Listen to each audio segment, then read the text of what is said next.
So Bam has either made a grave and fatal mistake or the best decision that he could make by giving his real name to Goggles over here. Goggles has now told Endorsi that, hey, you keep saying this is some Fug member, but this dude told me he was Bam. Pretty crazy bombshell to end the episode on, and her shocked reaction says it all. On one hand, the more people from Bam's past that know that, hey, this isn't some random thug, some random terrorist, in fact, it's Bam, opens a lot of possible great connections. The thing we have to remember is that the entire reason Bam is doing everything he is because if he doesn't, his friends will die. And the more of his friends that know the truth, the bigger the death flags may be up part on top of their head. So either he just made the worst decision possible he could by telling some random guy that he was Bam, which honestly, I don't blame him for doing so. Do you want to tell this random guy who's helping you that you're actually a terrorist, or are you going to give a name that probably isn't going to bite you in the ass? Unfortunately, Endorsi decided to crash the party and make that plan kind of null. Either way, another really enjoyable episode. It feels good to be enjoying and anticipating Tower of God rather than being disappointed like a majority of Core 1 was. Now, I do have full live reactions over on Patreon. If you want to see my full and good thought to any of these Tower of God episodes, you know it's over there exclusively. So, on one hand, I definitely think there will probably be criticisms for how they structured this episode. I think, depending on your opinion of how they've handled a lot of character moments, it was a very chopped up episode and there's a lot of different perspectives, but I didn't really find myself bored by anything or feeling like, oh man, that feels a little weird. And like I've been saying, I think a large part is because we have so many familiar faces now, and the characters who haven't really been doing it for me are being thrown in situations where they're interacting with Khun, or in this case, one of the characters we fought wields a freaking honeypot Bumblebee character design. That is the worst looking character in Tower of God, and if you just had emotionless Bam having to interact with him, that would have been a shit scene. But by forcing them to fight to the death, we get to see Bam end up saving a teammate here, and unfortunately that Bumblebee Sting Lance is coated in poison. Like that scene, honestly, thinking back to how they handled a lot of Core 1, I could see how easily it would have been to fumble that scene because I don't like the character design. In general, I probably wouldn't have had any real connection outside of Bam, and Bam half the time isn't really doing anything other than just feeling like an edgelord with no emotions. But now seeing the crack show, seeing him want to save his friends, knowing why he's doing everything. The fact that most of these characters now actually have a personality that comes out rather than this very dry monotone reaction.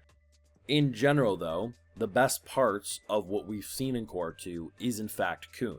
And Khun is, honestly, Khun, the best way to describe it is if he walked in to a malnourished family and somehow saved their lives, fed them, gave them water, and now they're actually bouncing back from what looked to be a death trap.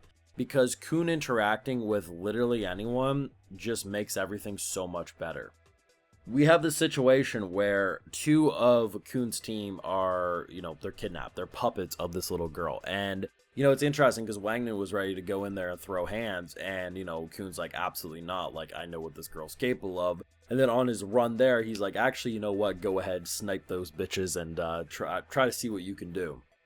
Either way, all the tickets have now been situated, right? So we ended last episode with 2 gunshots going off. I personally thought it was him shooting her and then she was shooting his teammate. Instead, no, he shot both of them, but he shot both of them with the light bullets. Now, obviously, some characters will question that, like, hey, why would you shoot her not with a dark bullet? But given that we know that Bam is, ultimately caring about friends, even if they're maybe not on the same side right now, they are characters he cares about. And that's what's really great, is that despite it feeling like they did jump around quite a bit this episode, at the end of the day, I still felt like it had a bit of coherent energy to it.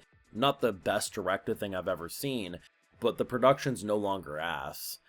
In general, it does feel like, would I have preferred this to have an extra 6 months before they started releasing the season? 100%, because the production would show in that quality. But at the end of the day, I don't find myself being overly bothered by much right now.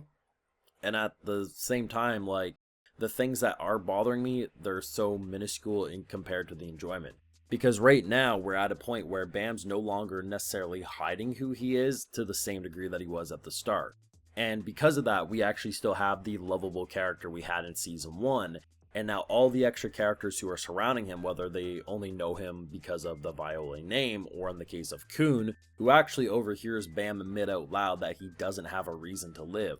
There's some pretty big bombshell writing moments happening that are making the dynamic so much more engaging.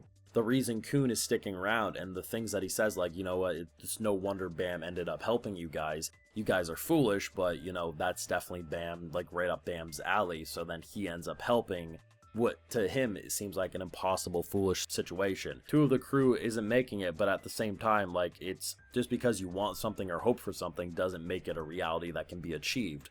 But then comparing how Bam, you know, would probably interact, it forces him to give him that go-ahead and says, you know what, Wangnan, if you want to try this, let's try. It was kind of cool, though, because what they ended up doing with Bam is they restricted his Shinsu. So basically, they attach the octopus, puts an octopus ring on him, and essentially his wave controller stuff no longer working. Doesn't matter when the devil wing comes out, and so the first time he punches this big guy, it looks like he gave the weakest punch known to man. Like, there wasn't even a scratch or a bruise. But then, once the ring's on, and then it's just, that was a One Punch Man move. And the difference between basically feeling like you punched like you were made out of marshmallow to versus having an iron in your hand and just sucker punching this dude was just so badass in metal. I mean, I'm not going to say that this season now looks the best out of any anime I'm seeing, or that I don't think this season still has room to improve, because it does. Pacing and structuring and production, there still is more that can be desired. But I would be a liar if I said I'm not having fun now, and I'm actually enjoying the character dynamics, the different pairings, and how characters are being forced together into such a small proximity, and like a third of them at this point knows the truth about Bam, and when they reveal that, does that mean they're guaranteed gonna die?